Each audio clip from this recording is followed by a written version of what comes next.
Hi mga mare! Welcome back ulit sa aking kusina at ngayon nga ay mag-share na naman ako sa inyo ng summer pang negosyo recipe. At dahil napakainit na naman ng panahon mga mare, ay talaga namang ganitong mga pang negosyo na naman ang siguradong papatok. At ngayon nga mga mare, ang gagawin natin ay ang dalawa sa pinakapatok na pang negosyo tuwing summer, ang ating halo-halo at ang ating sabakonyelo. At uunahin na nga muna nating lutuin yung mga sangkap ng ating halo-halo. Prepare muna natin yung ating mga ingredients. At nagsalang na nga pala ako dito mga mare ng kasirola at maglalagay lang ako dito ng konting tubig. Tapos ay maglalagay din ako dito ng sugar. Ang gamit ko po pala dito ay yung washed na sugar. Tapos ay haluin lang natin yan para medyo ma-dissolve yung inilagay natin na asukal. At kapag nga kumukulo na mga mare ay maglalagay lang tayo ng konting food color. This is optional naman po pero mas okay kung meron. And maglalagay din po ako dyan ng banana essence, konting patak lang. Tapos nga mga mare ay isusunod na rin natin dito yung ating mga na-slice na saging na saba. Tapos ay tatakpan lang natin yan guys para mas mabilis maluto. At after ilang minutes nga mga mare, ayan nga at kulong-kulo na itong ating niluluto na saging. So hahaluin natin yan guys from time to time para po maiwasan natin na manikit yung saging sa ilalim at para din po maiwasan natin na masunog. At kapag nga po ganito na mga mare ay pwede na nga natin yung hanguin at ilalagay lang natin yan sa isang lagayan at saka po natin yan papalamigin. At next naman mga mare ay yung ating kamote. So ilalagay ko lang yan sa isang pan at maglalagay din po ako dito ng asukal. So depende na po sa inyo kung gaano karami or kung gaano katamis yung gusto nyo sa inyong kamote. At naglagay lang din ako dyan guys ng konting tubig, yung sakto lang para maluto yung ating kamote. Tapos nga itatakpan lang natin yan para mas mabilis maluto. At pagkatapos nga ng ilang minuto mga mare, kapag nga kumukulo na itong ating kamote, ay next naman nating ilalagay ang ating vanilla essence or ang ating vanilla extract. Tapos mga mare, lulutuin pa nga natin ito ng mga ilang minuto pa hanggang sa mawala na po yung liquid. At after ilang minutes nga mga mare, ayan nga at natuyo na yung ating kamote. So iche-check naman natin yan guys kung talaga bang malambot na itong ating kamote. At kapag nga po malambot na ay hahanguin na rin natin itong ating mga kamote. At sunod naman nating lulutuin mga mare ay yung ating gulaman. So maglalagay lang ako ng tubig dito sa ating kasirola. Tapos ay maglalagay lang po ako ng isang pack ng gulaman. Ang gamit ko po dito ay yung white unflavored na gulaman. At kaya po white gulaman yung ginamit ko dito ay para po dalawang kulay na yung magagawa natin dito sa ating gulaman. Tapos mga mare, haluin lang natin yung mabuti tapos ay hihintayin lang natin hanggang sa mag-simmer. At after ilang minutes nga mga mare ay kumukulo na nga itong ating gulaman. So i-mix lang natin yan ng bahagya mga mare tapos ay itatransfer na natin ito sa dalawang bowl. At eto na nga po at nahati ko na yung ating gulaman. Dito nga po sa isa nating bowl mga mare ay maglalagay ako ng red na gulaman. Tapos ay hahaluin lang natin yung mabuti. At dito naman sa kabila ay maglalagay po ako ng green na food color. Tapos mga mare, haluin lang din natin yung mabuti. At pagkatapos nga natin yung mamix ng maayos ay hayaan lang po natin at iset aside natin yan. Tapos kapag lumamig na ay saka po natin yan islice sa maliliit na piraso. At sunod naman natin gagawin mga mare ay yung ating kamoting ube. At meron nga po ako ditong mga kamote, tapos mga mare ay lalagain lang natin to. And pwede rin po kayong gumamit dito ng ube halaya. Tapos mga mare, takpan lang natin yan hanggang sa tuluyan nang maluto ang ating mga kamote. At pagkatapos nga ng ilang minuto mga mare ay i-check nga natin kung luto na itong ating mga kamote. At kapag nga po malambot na mga mare ay pwede na natin yang hanguin. At nung lumamig na nga mga mare ay binalatan ko na nga din itong ating mga kamote. At susunod naman natin gagawin ay gagadgarin lang po natin ito. So gagamit lang po ako dito ng maliit na gadgaran tapos nga ay gagadgarin natin itong ating mga kamote. At ayan nga mga mare, ganito lang po yung gagawin natin. At gadgarin lang natin lahat ang ating mga kamote. At pagkatapos nga nating gadgarin mga mare yung ating mga kamote ay itatransfer lang natin ito sa isang kasirola. Tapos mga mare, maglalagay lang ako dito ng 1 can ng evaporated milk and ng 1 can din ng condensed milk. At i-mix lang natin to guys ng mabuti bago natin isalang sa ating kalan. At kapag na-mix na nga natin yan guys ng maayos ay pwede na natin yang isalang sa ating kalan. So dapat po ang apoy natin dito ay nasa low to medium heat lang. Tapos mga mare, dapat nga ay continuous lang ang paghalo natin dito habang niluluto natin para po maiwasan natin na masunog yung ilalim. At pagkatapos nga ng ilang minutong paghahalo mga mare, ay maglalagay lang ako ng vanilla extract at ng food color. Naglagay po ako dito ng purple na food color o yung ating violet na food color para po mas matingkad yung pagka-violet or pagka-ube nitong ating kamoting ube.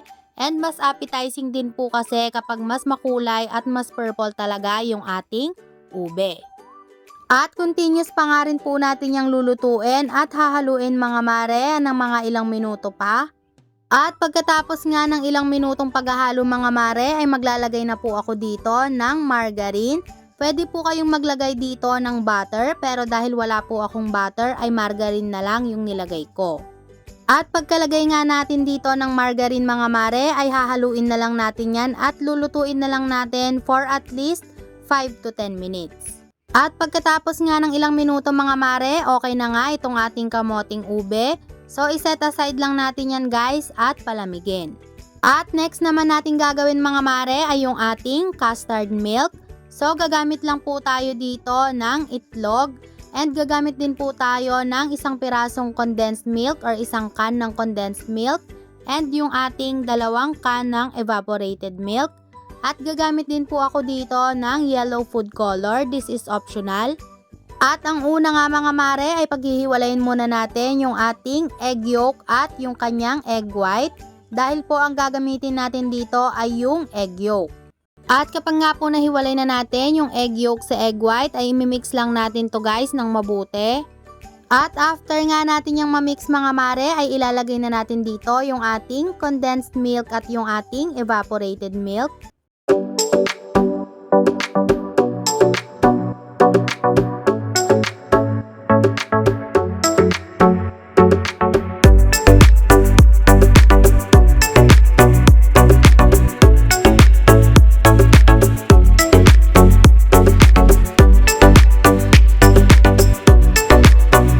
Tapos mga mare, maglalagay din pala ako dito ng vanilla extract and maglalagay na rin ako ng konting food color.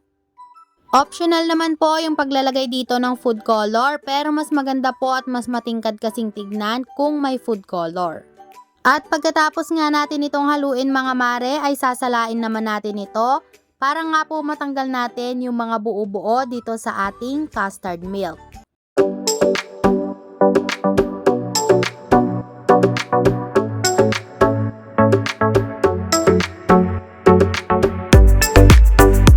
At pagkatapos nga natin yung salain mga mare ay isinalang ko na nga po ito sa ating kalan.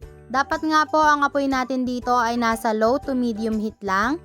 At lulutuin lang natin yan guys ng mga ilang minuto lang. Hindi naman po natin ito kailangang pakuluan ng sobrang tagal. At after ilang minutes nga mga mare ay pwede na natin itong hanguin. At eto na nga po lahat yung ating mga ingredients na gagamitin. So gumamit po ako dito ng sago. And eto na nga po yung ating gulaman. Eto naman po yung ating kamoting ube.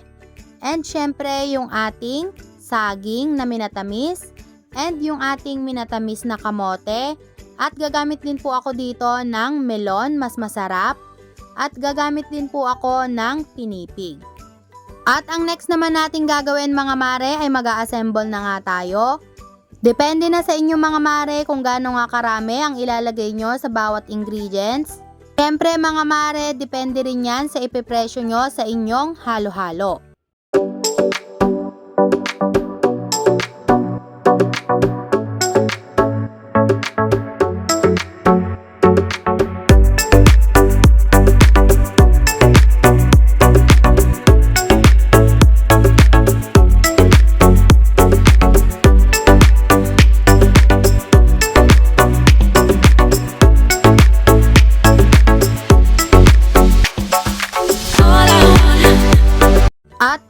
pagkatapos nga nating maglagay ng mga rekado mga mare ay maglalagay na nga ako dito ng yelo. At kung mapapansin nyo nga mga mare ay hindi na nga ako naglagay dito ng asukal. Dahil matamis naman po yung ilalagay ko dito na custard milk. Pero pwede pa rin po kayong maglagay dito ng asukal. Depende po kung gaano katamis yung gusto nyo sa inyong halo-halo. And syempre depende pa rin po kay customer kung magpapadagdag siya ng asukal. At next nga mga mare ay naglagay na nga ako dito nung ating ginawa or ating niluto na custard milk.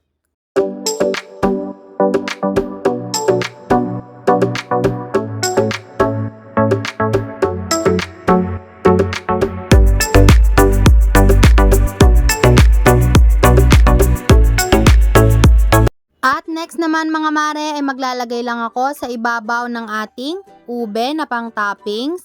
So, depende na po sa inyo kung gaano karami yung ilalagay ninyo. And lastly, mga mare, ay maglalagay lang ako dito ng pinipig.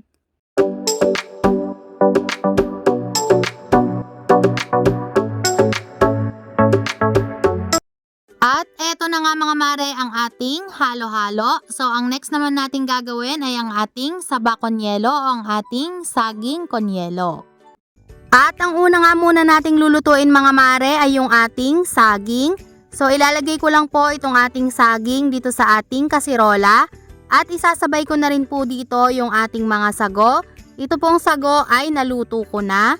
Tapos mga mare maglalagay na din ako dito ng brown sugar. Naglagay po ako dito ng 1 1/2 cup ng brown sugar, pero depende po sa inyo, kayo na po ang mag-adjust, depende kung gaano katamis ang gusto nyo sa inyong saging. And then naglagay lang po ako dito ng 1 cup ng tubig. Tapos mga mare, haluin lang natin yung mabuti para medyo ma-dissolve yung ating sugar. At kailangan nga po ang apoy natin dito ay nasa low to medium heat lang para po maiwasan natin na masunog yung ating saging. At naglagay din po ako ng 2 tablespoon ng vanilla extract or yung ating vanilla essence. And then takpan lang natin yan mga mare hanggang sa mag-simmer. At after ilang minutes nga mga mare, ayan nga at kumukulo na itong ating saging. So hahaluin lang natin yan from time to time para nga po maiwasan natin na dumikit yung ating saging sa ilalim. At pagkatapos nga ng ilang minuto mga mare ay pwede na nga nating i-turn off yung ating apoy. At papalamigin lang natin itong ating mga saging. Tapos ay saka natin ito itatransfer sa ating lagayan. So ganyan po mga mare yung gusto nating ma-achieve sa ating saging. Yung hindi po siya masyadong durog at talagang makikita pa natin na buo-buo yung ating mga saging. Maglalagay na ako ng ating saging or yung ating niluto na saging dito sa ating mga cups. Depende na po sa inyo kung gaano karami yung saging na inyong ilalagay. At syempre, depende din po yan kung magkano ang ipipresyo nyo sa inyong saba con yelo. At after nga nating maglagay ng saging mga mare ay maglalagay na tayo dito ng crushed ice. At sa paglalagay po ng crushed ice ay huwag nyo pong masyadong pupunuin yung inyong baso. At sunod naman mga mare ay maglalagay na nga tayo dito nung ating ginawa na custard milk.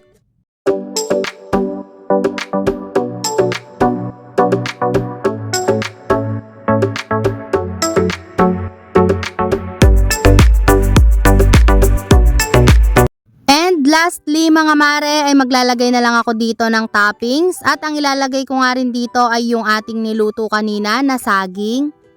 Ganun lang kadali mga mare at meron ka ng saba con yelo. At ganun lang kadali mga mare at meron na kayong pang negosyo recipe na pwede nyong gawin kahit nasa harapan lang ng inyong mga bahay. At para naman sa mga magtatanong ng presyo, pwede nyo yung ibenta mga mare ng 3 for 100. So, depende na po sa inyo kung magkano ang nagastos nyo sa mga ingredients. At pwede nyo rin yung samahan ng mais con yelo mga mare para naman kapag 3 for 100 nga ang ginawa nyong presyo ay talaga namang kompleto na. So, hanggang dito na lang mga mare. Thank you so much for watching and see you again sa ating mga susunod na pang negosyo recipe. God bless!